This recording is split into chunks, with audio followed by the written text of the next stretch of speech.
Pessoal, meus elétrons, tudo positron? No último vídeo a gente fez uma introdução sobre a isomeria ótica. Vimos que a parte da isomeria, que a gente consegue identificar as substâncias através da passagem da luz. Hoje a gente vai se aprofundar um pouquinho mais sobre esses conceitos através das conformações. Vamos lá! Meus elétrons, quando a gente fala de isomeria ótica, a gente está falando de um tipo de isomeria. A gente sabe que isômeros são compostos que têm o quê? A mesma fórmula molecular. Quando a gente fala de isômero ótico, a gente vai continuar tendo a mesma fórmula molecular. Como essa isomeria é espacial, a gente está identificando diferenças o quê? Tridimensionais. Logo, a estrutura plana desses materiais são iguais. Então a fórmula estrutural plana é a mesma. O que vai diferenciar? É a sua forma espacial. Então os isômeros óticos têm a mesma fórmula molecular, a mesma estrutura plana. O que diferencia é a forma espacial. Então olha aqui, eu tenho duas moléculas, tá? Qual é a diferença entre elas? Isso, olha só. Se você perceber, a gente tem posições diferentes. No lado direito aqui eu tenho um cloro e aqui eu tenho um hidrogênio. Aqui, olha, eu tenho um hidrogênio e aqui eu tenho um cloro. E aqui eu tenho uma hidroxila e eu também tenho uma hidroxila. Vocês perceberam que o traçado das ligações são diferentes? O que significa essa ligação aqui, ó, com essa ligação preta? Essa ligação achurada. Isso significa que o quê? Que você está para fora do plano. E então, se eu estivesse olhando para essa molécula, ela estaria o quê? Bem perto de mim. Já essa ligação aqui toda tracejada, o que significa? Ela está atrás do plano. Então, se ela está atrás do plano, ela está mais afastada. Então, pessoal, o que a gente está fazendo agora? A gente está vendo que eu tenho eu tenho geometrias diferentes. Então, as ligações estão em posições diferentes. Com isso, a gente pode classificar os isômeros óticos em dois tipos: enantiômeros e diastereisômeros. Eric, que nome feio! Sim, eu entendo. Calma. Olha para cá. Os enantiômeros são isômeros que são também chamados de enantiomorfos ou antípodas. Essas moléculas, elas são imagens especulares uma das outras. Ou seja, o que quer dizer especular? Tem a ver com espelho.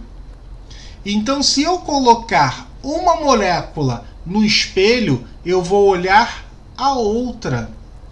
E se, olha só, por exemplo, a mão. O que acontece? A mão, ela é uma imagem especular da outra, ou seja, elas são como se tivesse um espelho aqui no meio. Então essas mãos, elas são imagem de espelho. Só que se eu tentar sobrepor, eu não consigo.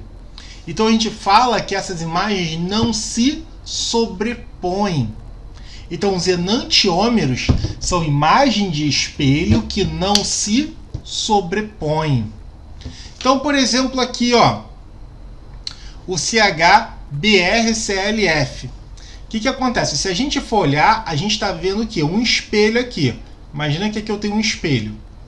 Olha, essa imagem é exatamente a contrária da outra. Olha, o BR está próximo do espelho, o F está no meio e o H está mais longe. E o CL está em cima. O que acontece se eu tentar sobrepor uma imagem na outra? A gente não consegue. Se eu tentar virar para ficar do ladinho, olha, a gente não vai ter as mesmas ligações nas mesmas posições. Então, quando eu virar essa molécula para tentar colocar uma sobre a outra, elas não se encaixam. Olha aqui do lado. O BR até encaixa com o BR, mas olha, o H não encaixa e o F não encaixa. Então elas não se sobrepõem. Os diastereisômeros são moléculas que não são especulares, ou seja, são moléculas que não são imagens de espelho. E elas também não se sobrepõem. Aqui, vamos olhar. O que acontece? Eu tenho essa molécula aqui, tá? Então, olha, OH, OH, H, H, H, Cl. Se a gente for olhar, elas não são iguais. Se eu colocar um espelho aqui, ó, não acontece nada. Por quê? Porque elas não são imagens especulares. Isso eu chamo de diastereoisômero. E se eu tentar sobrepor uma na outra, olha, a gente vai ver que não consegue. Eu não consigo sobrepor essas moléculas. Logo, os diastereoisômeros não são especulares e também não se sobrepõem. Beleza? Então, olha aqui. Vou colocar uns videozinhos para vocês entenderem. Olha, aqui eu tenho uma molécula do CHBrClF e eu estou tentando colocar em frente ao espelho. Olha o que acontece.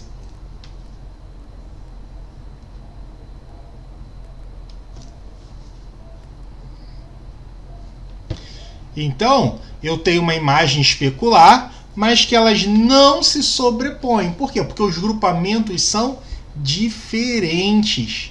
Então, a mesma imagem no espelho, mas que quando eu tento colocar uma em cima da outra, não funciona. Outro exemplo, o limoneno. O limoneno tem uma característica interessante. Por quê? Porque ele é a molécula que dá o cheiro de duas frutas. Vamos ver? Então aqui ó, eu tenho uma molécula de limoneno, eu vou colocar no espelho. Olha, então eu tenho uma imagem especular. É uma molécula um pouco mais complexa. Mas o que acontece? Quando eu tento sobrepor uma na outra, eu não consigo. Por quê? Porque a dupla ligação está em locais diferentes. Então, enquanto uma tem uma dupla ligação em um carbono, a outra tem outra dupla ligação em outro carbono. Então, elas também não se sobrepõem. E como eu falei que o limoneno dá um cheiro característico de duas frutas, a gente tem o quê? A laranja e o limão. Enquanto uma, que a gente chama de isômero R, ela me dá o cheiro da laranja, o isômero S me dá o cheiro do limão, o odor do limão. Então, olha, se a gente for perceber, ó, o que acontece? Nesse carboninho que tem a diferença. Então, enquanto um está com hidrogênio para um lado, a outra está com hidrogênio para o outro. E isso muda a característica dessa molécula, as propriedades dessa molécula. E mais um exemplo é a talidomida. A talidomida foi um medicamento utilizado para gravidez lá nos anos entre 40 e 50 para evitar enjoos de mulheres. Então o que acontecia? A mulher tomava talidomida para evitar o enjoo.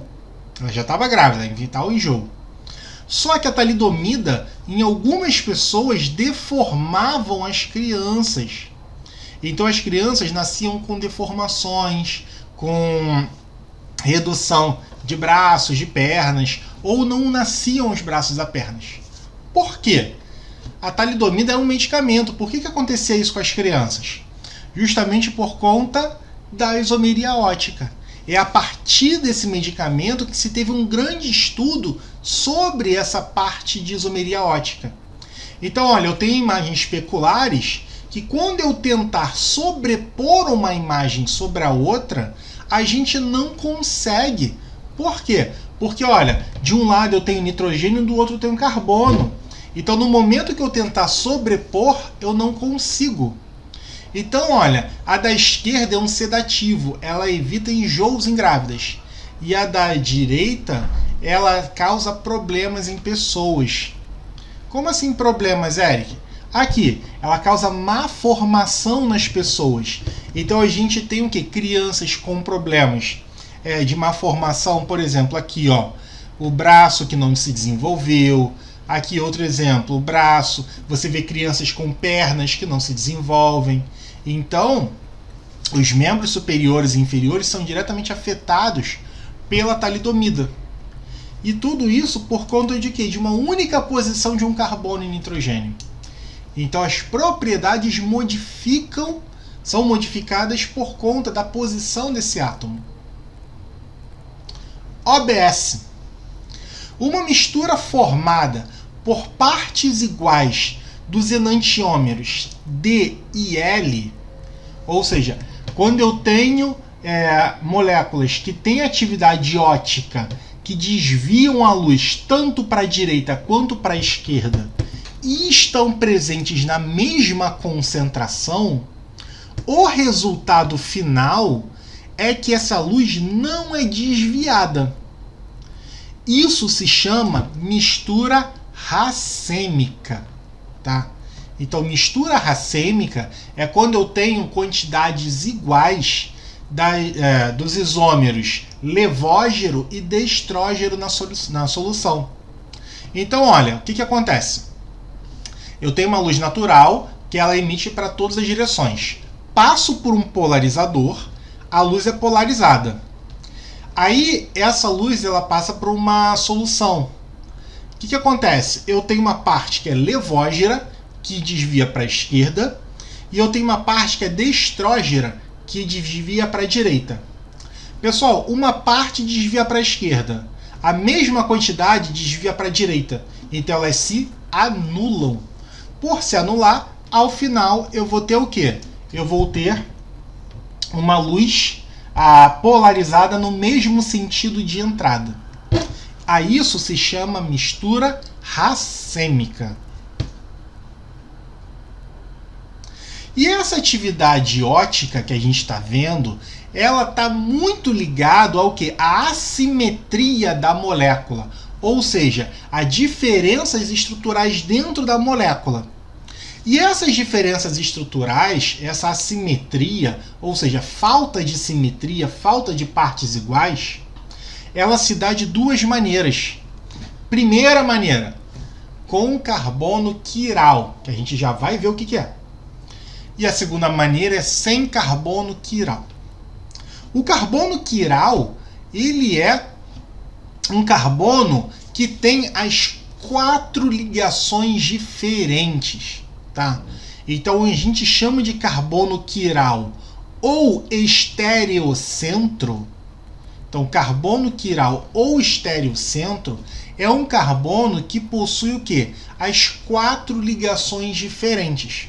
Então eu tenho um carbono com 4 radicais, R1, R2, R3 e R4. Eu chamo de carbono quiral quando a gente tem o quê? R1 diferente de R2, diferente de R3 e diferente de R4. Por exemplo, aqui, ó, eu tenho essa molécula aqui, do 2-butanol. O que acontece? Esse carboninho vermelho é um carbono quiral. Por quê? Para cima eu tenho um hidrogênio, para a esquerda eu tenho um metil, para a direita eu tenho um etil e para baixo eu tenho uma hidroxila. Então são 4 radicais diferentes. Então a esse carbono eu chamo de quiral. E a gente representa o carbono quiral por um asterisco. Tá? Então a gente representa o carbono quiral através de um asterisco na molécula. Não é asterístico, é asterisco. E a partir desse carbono quiral eu consigo calcular quantos isômeros possuem atividade ótica. Ou seja, são oticamente ativos.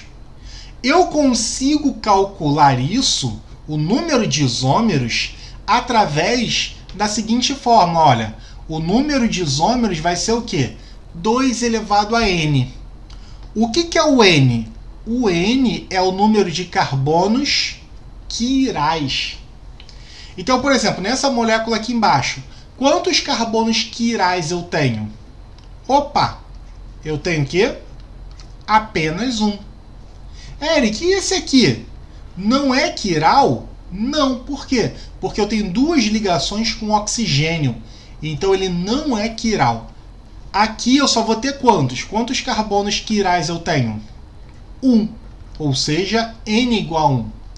Então, quantas moléculas oticamente ativas eu vou ter? 2 elevado a 1, que dá quanto? 2. Então, eu vou ter duas moléculas oticamente ativas nesse material. Ou seja, duas moléculas diferentes que vão ter atividade ótica. Mas se eu quiser calcular não a quantidade que tem atividade ótica, mas aquela que não tem atividade ótica, eu consigo calcular da seguinte maneira, olha, o número de isômeros sem atividade ótica é a mesma coisa que o quê? 2 elevado a n sobre 2, que é a mesma coisa que o quê? 2 elevado a n menos 1. Então, quantos isômeros oticamente inativos eu tenho aqui? Então, para essa molécula, eu vou ter o quê? O meu N vale quanto? 1. Então, vai ser o quê? I vai ser quanto? 2 elevado a 1 menos 1. Ou seja, 2 elevado a 0, que é igual a 1. Ou seja, eu vou ter uma molécula, uma estrutura oticamente inativa. Ou seja, que não apresenta atividade ótica. Beleza? Pessoal, então é isso. No vídeo de hoje a gente conversou sobre as propriedades dos compostos que têm atividade ótica, ou seja, os compostos, os isômeros óticos. Vimos que os isômeros óticos, eles possuem o quê? Podem possuir carbono quiral ou não. Então, quando eu tenho carbono quiral, eu consigo calcular o número de moléculas que tem ou não tem atividade ótica. Vimos que nós temos isômeros com atividade ótica dividido em dois tipos, chamados de enantiômeros, quando são imagem especular uma da outra, e diastereisômero, quando não é uma imagem especular. Muito obrigado, até a próxima. Beijos no elétron!